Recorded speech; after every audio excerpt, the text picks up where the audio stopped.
अस्सलाम वालेकुम। आमिर मकसूद बसरा। कल मैं गल की सी डॉक्टर साहब डॉक्टर तमकनीत के उत्ते जिहड़ा उन्होंने लेडीज़ के हवाले दे नाल अपनी एक सीरीज़ की सी। वो चूँकि टाइम 4-5 मिनट ही हुंदा ते अज तो अगे गल करने जिवें मतलब असीं सोचने कि हुंदा की है एक मर्द और एक औरत जो अपने शादी के रिश्ते बनते हैं तो मर्द की की सोच होंगी उस टाइम। मैं जिन्हें भी मर्दा जानना या मैं अपनी गल करा तो सानू लगता है कि एक खातून एक इंतहाई मासूम एक इंतहाई सुलझा हुआ इंसान साड़ी जिंदगी च आ रहा जिहदी चालबाजियां बाकी कोई चीज़ ऐसा आंसर उन्होंने अंदर नहीं होएगा और साड़ी जिंदगी जो आएगी तो वो वजह ना साड़ी जिंदगी की होर खूबसूरतियां बहुत बदलनियां। इख्तलाफ ना किसी को इतराज़ नहीं होंदा ना किसी गल के उत्ते इख्तलाफ दे मामले के उत्ते किसी बंदे कोई इन्ना मसला होंदा कि वो अपने साथी दे नाल फड्डे पा ले। इख्तलाफ के तरीके नाल मसला होंदा इख्तलाफ जिहड़ा जिस तरीके नाल दस्सिया जा रहा होंदा जिस तरीके नाल कीता जा रहा होंदा उहदा मसला होंदा। हुण मर्द की जिहड़ी बेसिकली तो मर्द ही मासूम होंदा जिहड़ा समझदा कि आने वाली औरत इंतहाई मासूम होएगी और जो असी फिल्मां ड्रामे इधर उधर वेख के एक व्यू बनाया होंदा कि खातून एक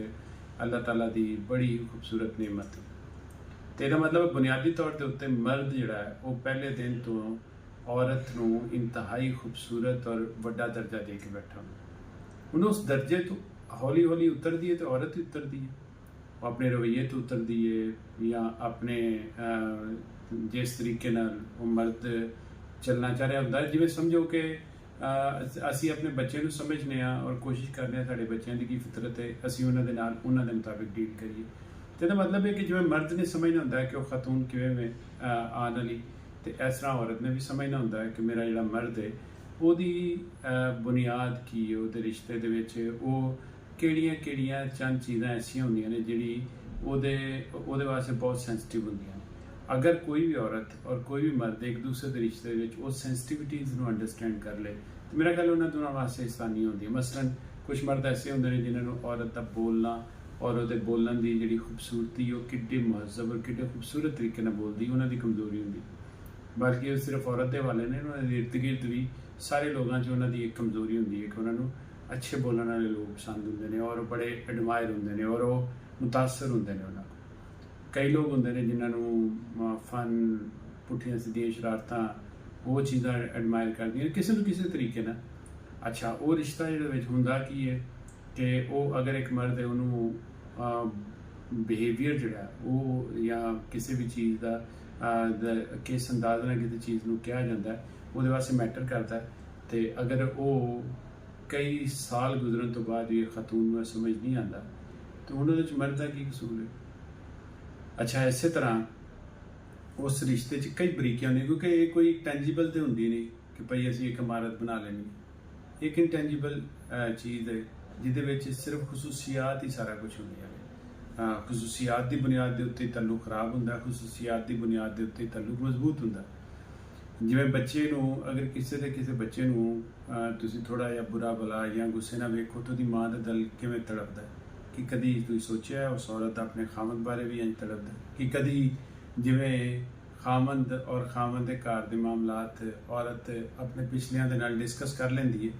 कि कदी उन्हें अपने पिछलियां दे भी मामलात अपने खामद नाल उस ईमानदारी ने डिस्कस किए कि कदी आके दस्सिया कि मेरी भाभी ने यह किया या मेरी वालदा का रवैया सही या वालद का या भाई का या किसी का कदी भी नहीं। अच्छा उधर की सारिया चीज़ां पर्दे च होंदियां इधर दी सारिया चीज़ां नंगियां होंदियां तो ये भी किसी हद तक बेईमानी काउंट होएगी या नहीं होएगी। इस तरह मतलब खामद नूं उन्हां रिश्तियां दे विच एक चादर तान के ही रखा जाता है लेकिन खामद के हवाले नाल जिन्ने भी रिश्ते होंदे ने उन्हां नूं नंगिया ही समझा जाता है। तो इस वास्ते ये भी तो एक मसला है अगर इनू समझा जाए औरत फिर दोनों पासे ईमानदारी ना रहे अगर जिन्ना कुछ उत्थे बर्दाश्त करती अपने हालों या उन्होंने बिहेवियर ने जिवें उत्थे पानी पाती है जिवें उत्थे उन्होंने पर्दे पाती है इधर भी पावे अगर इधर नहीं पाती तो फिर उधर भी ना पावे। हुण मर्द का मसला होंदा है वो अपने बिहेवियर ने चूँकि उदों भी रह रहे होंगे ने इकट्ठे तो वो हर चीज़ वो सामने होंगी है तो वह बिहेवियर भी मर्द मैनू अपने बिहेवियर बड़ा ओपनली शो करता है और मैनीपुलेशन भी ओपन बिहेवियर से ज़्यादा पॉसिबल होती है। इस वास्ते औरत समटाइम्स मर्द ਨੂੰ ज़्यादा बेहतर मैनिपुलेट कर लेती है और मर्द नहीं कर सकता क्योंकि वो तो कई दफ़ा सदियां ही गुजर जाती उन्होंने कोई गल अहम जी होंगी पता ही नहीं होंगे तो किमें उन्होंने डिस्कस कर सकता है। एक मामलात ने एक पहला पौड़ी है जी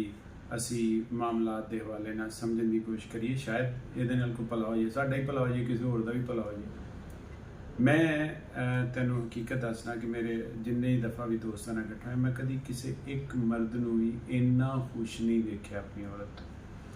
और ਉਹਦੇ 'ਚ ਖਾਣ ਪਕਾਣ ਕੱਪੜੇ ਇਸਤਰੀ ਕਰਨ ਬਰਤਨ ਧੋਣ ਘਰ ਦੀ ਸਫਾਈ ਇਹ ਮਾਮਲਾਤ ਨਹੀਂ ਹੁੰਦੇ। ਆਉਣ ਵਾਲੇ ਵਕਤਾਂ 'ਚ ਔਰਤਾਂ ਨੂੰ ਨੌਕਰੀਆਂ ਵੀ ਕਰਨੀਆਂ ਪੈਣੀਆਂ ਕਿਉਂਕਿ ਜਿਹੜਾ ਅੱਗੇ ਆਉਣ ਵਾਲੀ ਜ਼ਿੰਦਗੀ ਹੋਏ ਏਡੀ ਹੀ ਟਫ ਹੋਏਗੀ ਮਰਦਾਂ ਨੂੰ ਵੀ ਕਰਨੀ ਪੈਣੀ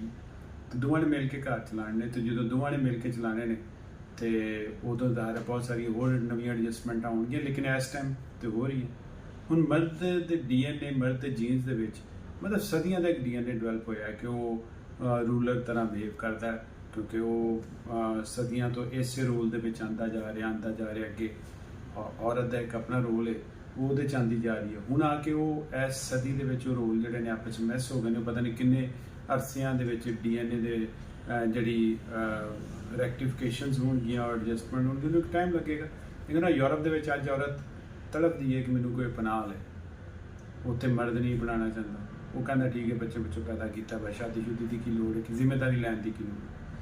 औरत ने उत्थे जिन्ना मर्द नूं कैद करने की कोशिश की मर्द उन्ना आज़ाद हो गया। उन्हें जे लाइया जिम्मेदारियां भी शादी तलाक देगा तो अद्धी जायदाद देगा उन्हें कि मैं ब्याह ही नहीं कराँगा तो तलाक कितों होएगी जिम्मेदारी कोई नहीं। फिर हुण इत्थे असीं हौली हौली किते उत्थे तो नहीं मर्द नूं ते औरत दे रिश्ते नूं लैके जा रहे कि इहदी बुनियाद ही मुक जाए। इत्थे भी इन्नियां मुश्किलात दोवां रिश्तियां पैदा कीतियां जे कोई रिश्ता ही नहीं रहे। लो जी अज की गलबात इत्थे मुकाने बाकी इस टॉपिक नूं कल इस तो अगे शुरू करांगे पर मैनूं उम्मीद है कि मैडम या कोई होर भी समझदार आदमी या फीमेल इस डिस्कशन नूं अगे लैके चले क्योंकि असीं मुआशरा जिहड़ा साडे आने वाले बच्चे हुण जवान हो रहे हैं ये मुआशरा कुछ तो बेहतरी अल जाना चाहिए।